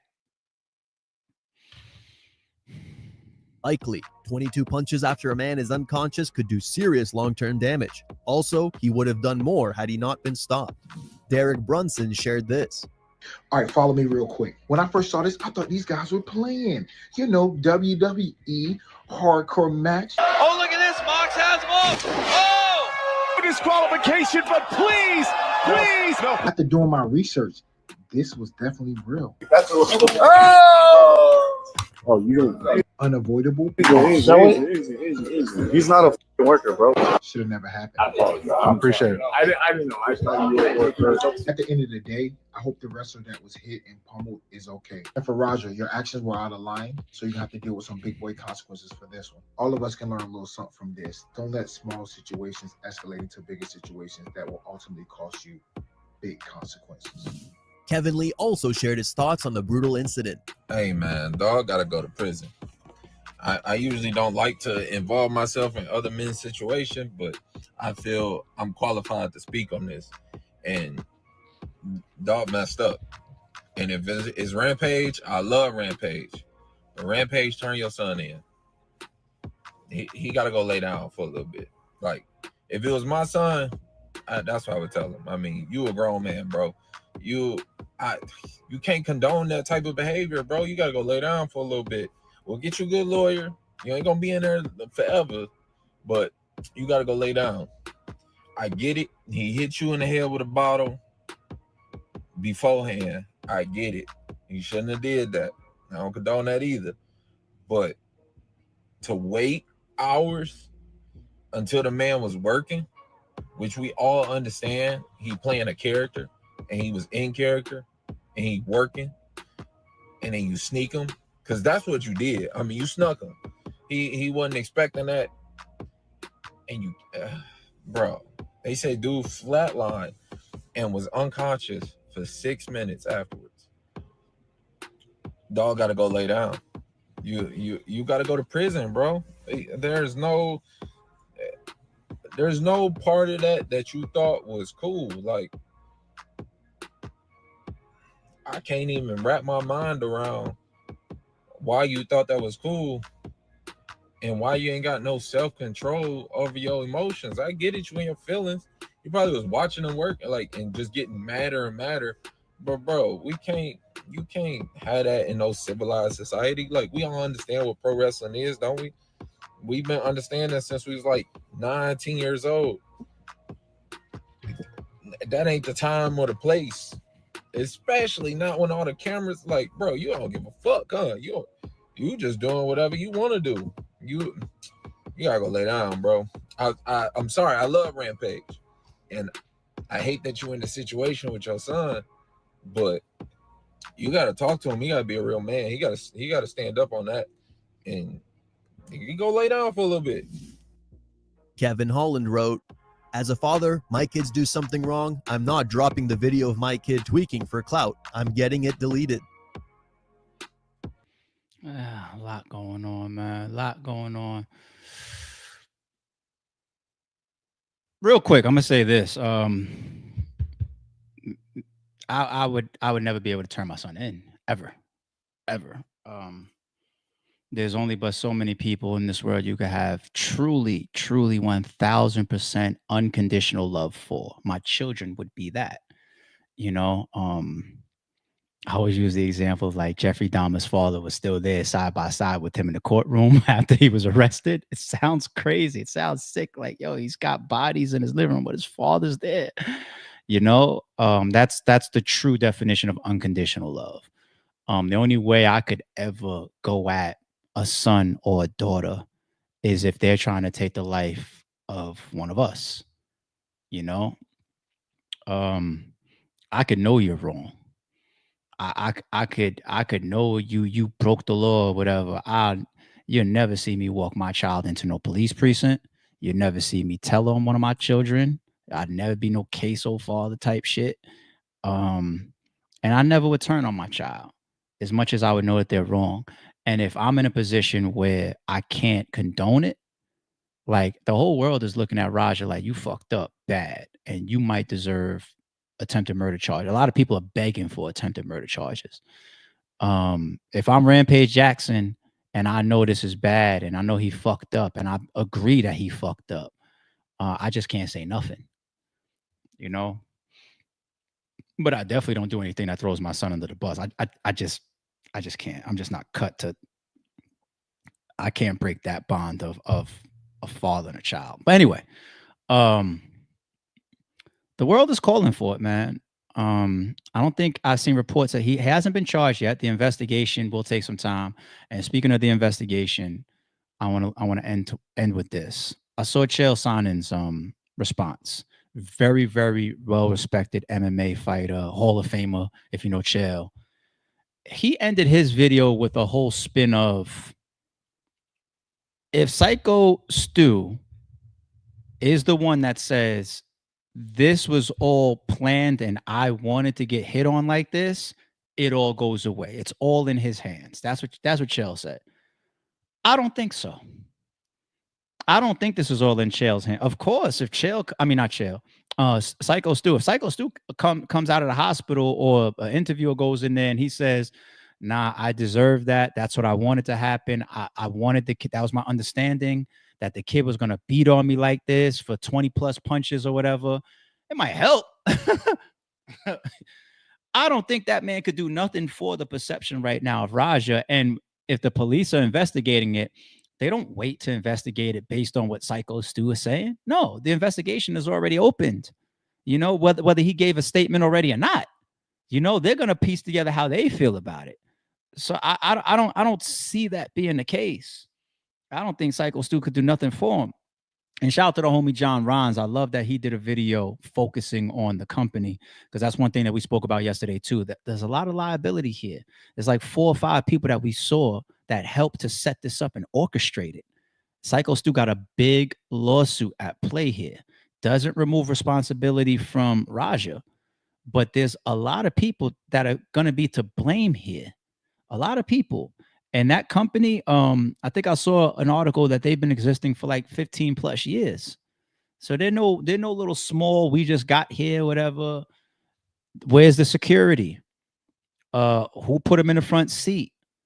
Who let him jump? Who coordinated him when he jumped into the ring? Who came up with the idea? Who co-signed the idea? Who told him to hit him for real? What was the ref supposed to do? Is the ref supposed to be intervening? There's a lot going on. Insurance, it's a lot going on. That venue, everything. That guy almost lost his life in there. It's a lot going on. Anyway, we'll keep an eye on it, but not good. And this was tough to watch as well. Like, damn, man. I told y'all the very first stream we covered, I said I like the dynamic of Rampage and his son. Like, I think they're cool for streaming. See, right now, you're 25 motherfucking years old, nigga. So don't look at me like that. Don't look at me like that.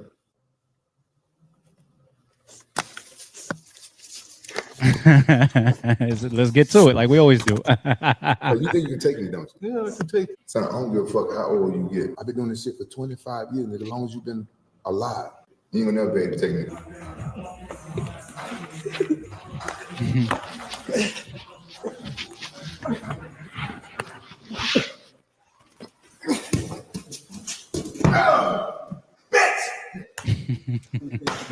Fuck you. You see it right now. I think that's so dope, man. All right, let me come to this real quick while we're on that topic. I won't wait for the supers. What did I see down here from Capo? All right, let's bring it up now. Let's do it now. Kid is strong, and me calling him a kid sometimes could be misplacement because he's, I think, 25 years old. So he's not a kid. He's a grown ass man. He's an adult. But I say kid because I'm an old man, and 25 to me, I felt like I was young in the mind. When I say kid, I really mean in the mind. You know what I'm saying? There's so much to learn and understand about life. But let's do it, Cap. Capo says, what is this? ARP. We need to blame his father for calling him gay on the phone while live for being around men in leggings. We missed that part. It's in your messages. I gotta watch the video.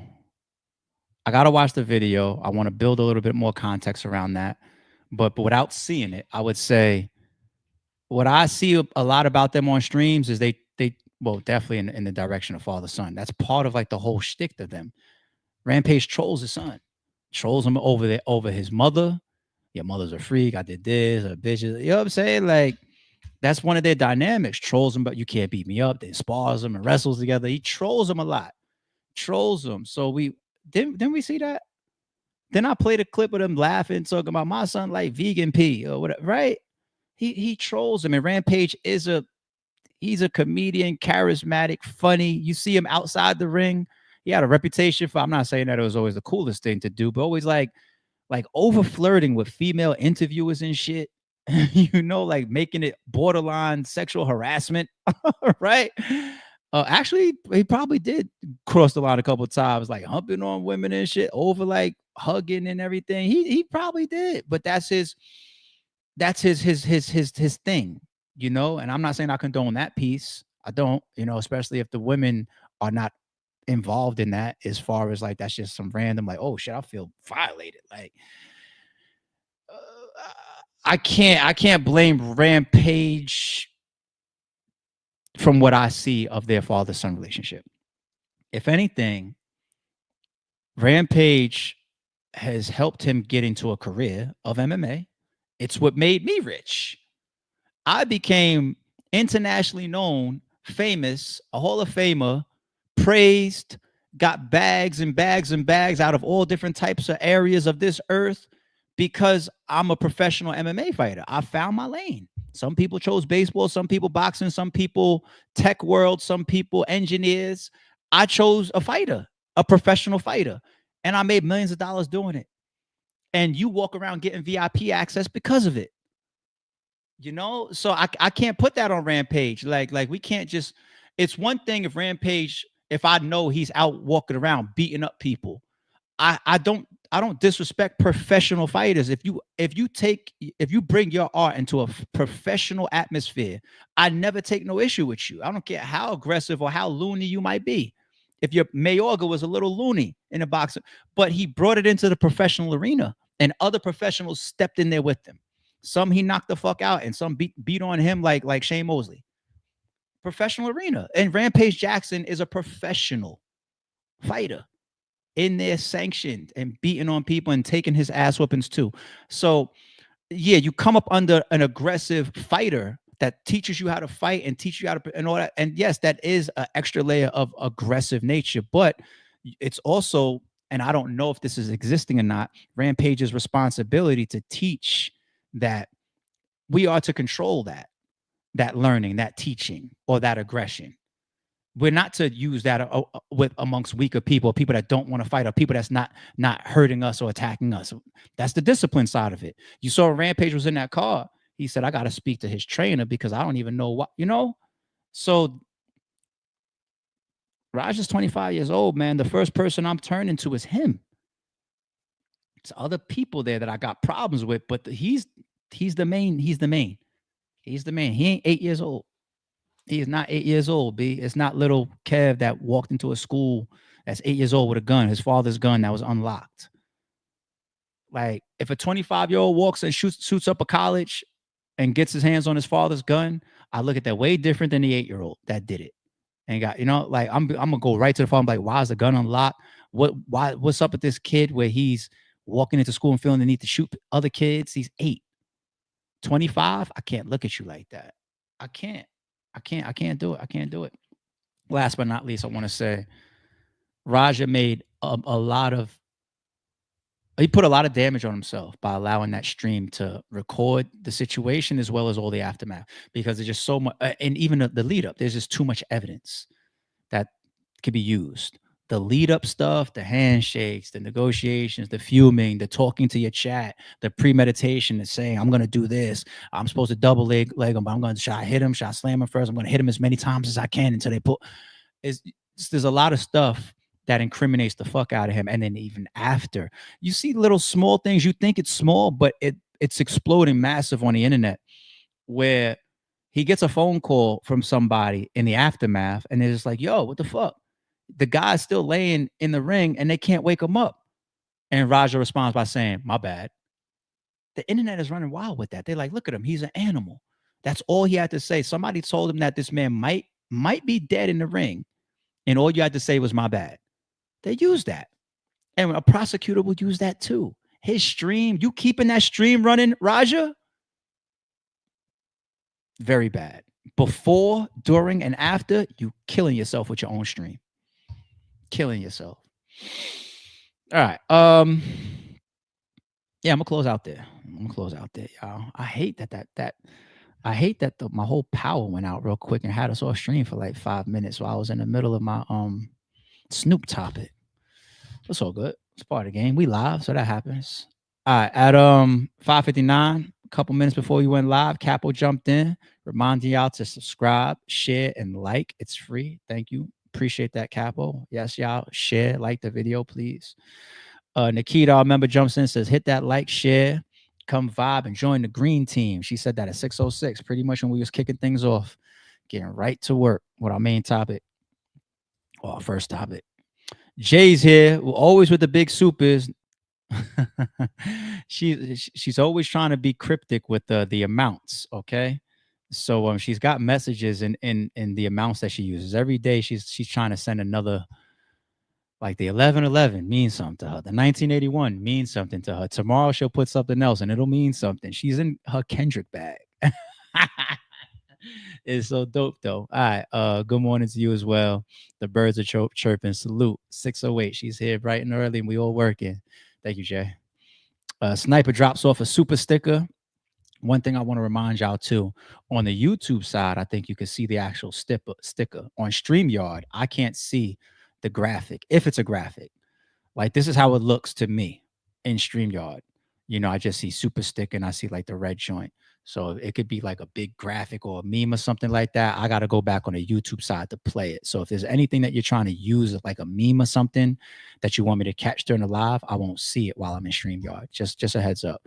But appreciate the super sticker, Sniper. Capo says, who is worse, Drake or Thug? Come on, man. You make me stop and think. You're a bastard for this fucking question, man. I don't want to answer this, but I will, because you my nigga.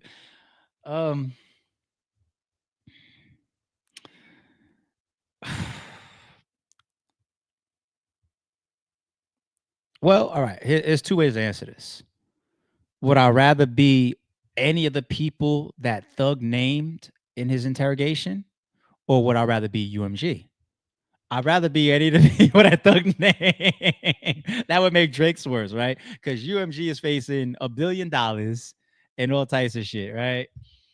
And the only reason I could say that now is because fast forward, I think that freedom is way above money. I don't care if it's $1 billion.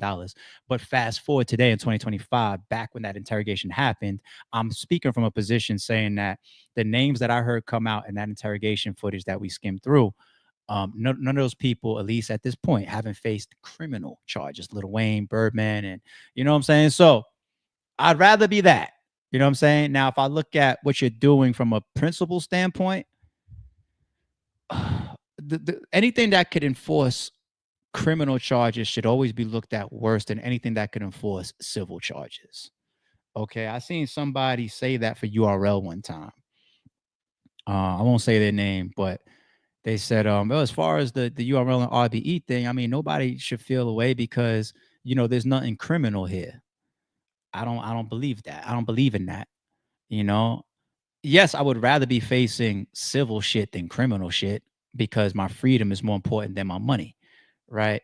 But I don't think you could write it off because you like, for example, if somebody's executing or exhibiting rat behavior or pulling rat moves, I'm just saying in general, right? It doesn't get washed away because it's civil. Ratting is ratting. Authorities are authorities.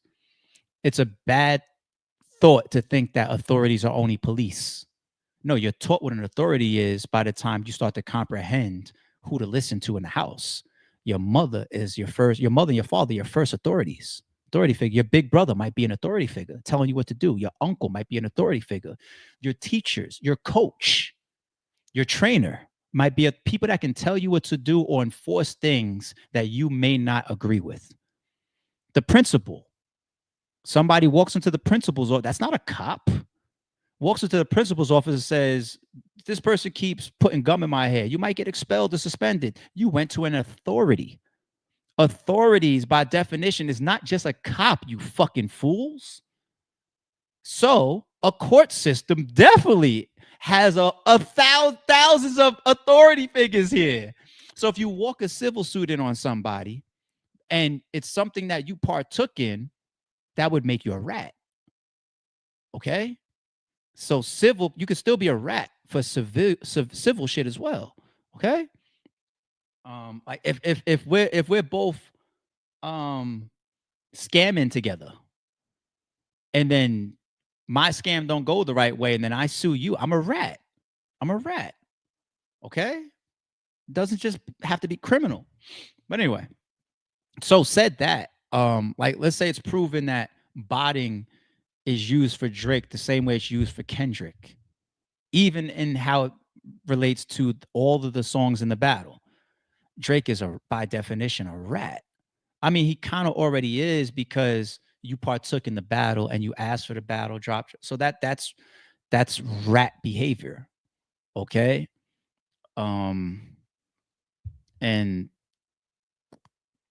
But Drake to me isn't a street nigga. He just has some gangster behavior based on just these moments around him or some of the people around him or how he reacts to certain, like I think allegedly him putting money or his security guards on Charlemagne, that's gangster behavior, that's street behavior. So Drake does at times exhibit actions of a street nigga, even though I don't think he's a street nigga. But if you're going to exhibit some of those actions, you can't go to court and do that. You know what I'm saying? If you can't, it's rat shit. But Thug is an all the way street nigga. He's not a Drake. Like at times I'm street shit. Like we look at Thug and we say 100% street nigga. 1,000. But where he come from, how he grew up, his neighborhood, what he claims, the people around him, things that he may have done. You laugh at his dress. There might be the AK underneath it, right? These are all the way 100% street nigga.